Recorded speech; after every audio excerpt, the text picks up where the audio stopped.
को कर पाए। डॉक्टर अंशुमन, मैं लास्ट इस पे चाहूंगा गवर्नमेंट को, आपको माननीय मंत्री जी को कोई सजेशन आपका होगा, जो अभी यहाँ पर डॉक्टर साहब ने जो बात रखी है आप उससे किस हद तक इत्तेफाक रखते हैं? क्योंकि मैं ये चाह रहा था कि डिस्ट्रिक्ट लेवल पर आपको खोलना, उसके लिए इंफ्रास्ट्रक्चर आपको क्रिएट करना पड़ेगा और 5 साल का आपको 8 साल का टाइम देना पड़ेगा अगर आप वर्कफोर्स अपनी तैयार कर रहे हो। मैं थोड़ा और बड़े रूप में चाह रहा था कि आज की तारीख में अगर कोई दूर किशनगंज में बैठा हुआ है तो फिर उसको कल कहीं कलकत्ता या बंगाल की तरफ या पटना की तरफ ना भागना पड़े। अगर सासाराम की बात कर रहा हूं तो बनारस में अपने या पटना में कहीं इलाज के लिए ना जाना पड़े, दिल्ली में ना जाना पड़े।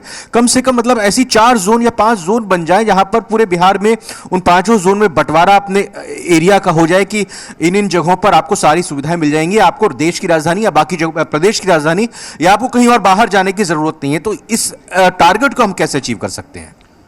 जी, सबसे पहले तो मुझे लगता है कि अगर हर जिले में अगर संभव हो तो एक मेडिकल कॉलेज अगर बने तो इससे तो बढ़िया कोई बात हो ही नहीं सकती है।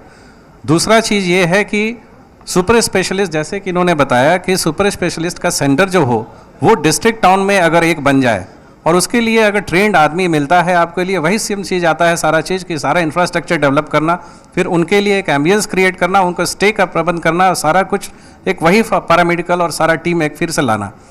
दूसरी बात रह जाती है कि हर डिस्ट्रिक्ट में मैं चाहूँगा और माननीय मंत्री जी से भी मैं निवेदन करूँगा कि कम से कम एक ट्रॉमा सेंटर ज़रूर होना चाहिए। आज एक ट्रॉमा सेंटर की बहुत कमी है और ख़ास करके जैसे जिस इलाके में हम रहते हैं वो हाईवे से बिलोंग करता है। आज ही मैं आ रहा था तो रास्ते में ही मुझे 3-4 ऐसे मैसेजेस आने शुरू हो गए हैं मेरे मेडिकल कॉलेज में भर्ती हुए हैं जिनको ट्रोमेटिक एम्पुटेशन हो रखा है, पैर कट रहा है। मेरी टीम वहाँ लगी हुई है उनको बचाने के लिए। अभी तो जान बच जाए तब तो हम बाकी का काम करेंगे। तो ट्रॉमा सेंटर होना बहुत ही ज़रूरी है। शायद इस फील्ड में आगे देखने की ज़रूरत है, जितना हो उतना ही अच्छा है। बहुत बहुत धन्यवाद डॉक्टर कुमार अंशुमन साहब और डॉक्टर धनंजय कुमार जी, आपका बहुत बहुत शुक्रिया। उपेंद्र जी, आप हमारे साथ जुड़े, मैं बहुत बहुत धन्यवाद करना चाहूँगा।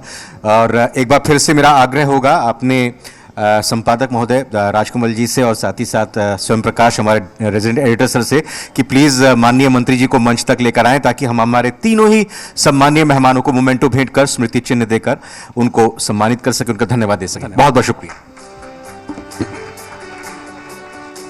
उपेंद्र जी की भी एक बात यहाँ पे जल्दी से सुन लेते हैं। उपेंद्र जी भी कुछ कहना चाह रहे हैं, बोलिए उपेंद्र जी। माननीय मंत्री जी से एक आग्रह है कि हम स्वस्थ बिहार और समृद्ध बिहार की बात करते हैं तो हमारा साउथ बिहार का सर बहुत सुदूरवर्ती इलाके में हमारा मेडिकल कॉलेज है और उस मेडिकल कॉलेज में सर बहुत सारे स्कीम्स से साथ गरीब आदमी के लिए हम लोगों ने जोड़ा है। CGHS के लिए हम लोग सर भारत सरकार में भी लिखे हैं, राज्य सरकार को भी लिखे हैं सर। और आपके यहाँ से सर बस एक रिकमेंडेशन वहाँ चाहिए ताकि जो मुख्यमंत्री चिकित्सा राहत कोष और प्रधानमंत्री चिकित्सा राहत कोष के जो मरीज हैं वो लोग सर नहीं लाभ ले पा रहे हैं और बहुत ही बड़े कष्ट हो रहा है। इससे मैं आपसे अपील करता हूँ कि सर प्लीज़ उसे करा दिया जाए सर।